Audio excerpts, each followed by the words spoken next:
বিজ্ঞান ও প্রযুক্তির এই যুগে মানুষ ছাড়াও মেশিনের সাহায্যে ফুড তৈরি করা যায়। এই মেশিনগুলো মানুষের চেয়েও কয়েকগুণ দ্রুত কাজ করতে পারে। আজকের ভিডিওতে আপনি ফ্যাক্টরির এমন কিছু মেশিন দেখতে পাবেন যেগুলো অল্প সময়েই খুব সুস্বাদু খাবার তৈরি করতে পারে। তো চলুন শুরু করা যাক। Mushroom harvesting machine. আপনি তো জানেন মাশরুম খুব সুস্বাদু একটি খাবার। ফ্যাক্টরিতে এই ধরনের আলাদা আলাদা শেলফ তৈরি করে মাশরুম চাষ করা হয়। এখানে মাশরুম তৈরি করার জন্য এখানকার আবহাওয়া খুব ঠান্ডা রাখতে হয়, আর এই মেশিনটির সাহায্যে মাশরুমগুলো সংগ্রহ করা হয়। কারণ হাত দিয়ে মাশরুম সংগ্রহ করতে গেলে সেটা অনেক সময়ের ব্যাপার হবে। এই জন্য এই মাশরুমগুলো সংগ্রহ করার জন্য মাশরুম হারভেস্টার মেশিন ব্যবহার করা হয়। যখনই মাশরুমগুলো পরিপক্ক হয়ে যায় তখন এই মাশরুমগুলো তুলে মেশিনের সাহায্যে কনভেয়ার বেল্টের মধ্যে রাখা হয়। কনভেয়ার বেল্টের সাহায্যে মাশরুমগুলো সামনের দিকে যায়। এরপর মাশরুমগুলো থেকে খারাপ মাশরুমগুলো আলাদা করা হয় এবং ভালো মাশরুমগুলোকে প্যাকেট করা হয়। এই মেশিনটি মাশরুমগুলোকে এমনভাবে ওঠায় যাতে সেখানে পুনরায় মাশরুম গজাতে পারে। ওভোটেক। এমন অনেক খাবার রয়েছে যার মধ্যে ডিমের ব্যবহার করা হয়। ডিম দিয়ে তৈরি করা এই খাবারগুলো যখন ফ্যাক্টরিতে অনেক বেশি পরিমাণে তৈরি করা হয় তখন অনেক ডিমের প্রয়োজন পড়ে এবং এই ডিমগুলোকে ফাটানোর প্রয়োজন পড়ে। এত পরিমাণ ডিম যদি হাত দিয়ে ভাঙতে যায় তাহলে অনেক বেশি সময় লাগবে।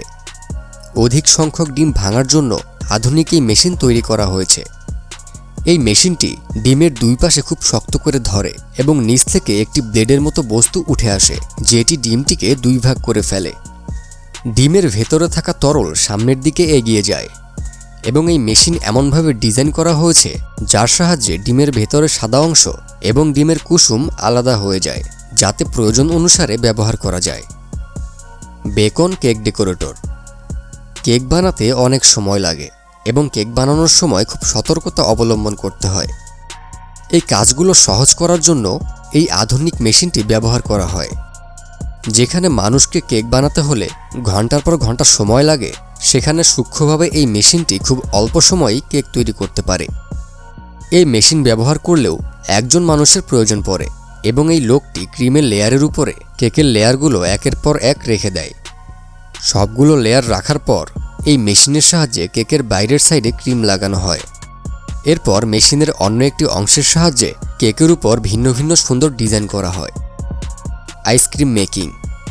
কোন আইসক্রিম তৈরি করার জন্য এই মেশিন ব্যবহার করা হয়।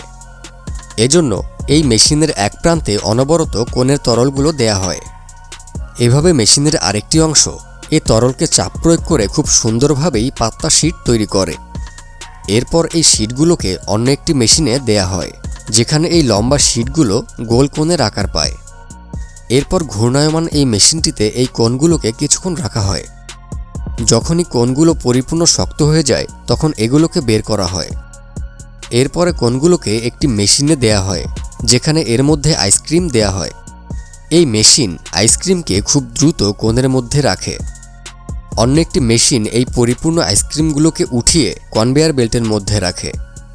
এরপর এই আইসক্রিমগুলোকে উল্টো করে টেস্ট করা হয়, যেখানে দেখা হয় এই আইসক্রিমগুলো কোণ থেকে পড়ে যায় কিনা। এরপর আইসক্রিমগুলোকে প্যাকিং করার কাজ শুরু করা হয়। তারপর এই আইসক্রিমগুলো সরাসরি মার্কেটে চলে যায়। এই মেশিন ঘন্টায় 3000 কোণ তৈরি করতে পারে। আজ এ পর্যন্তই। লাইক ও আপনার মূল্যবান কমেন্ট করতে ভুলবেন না।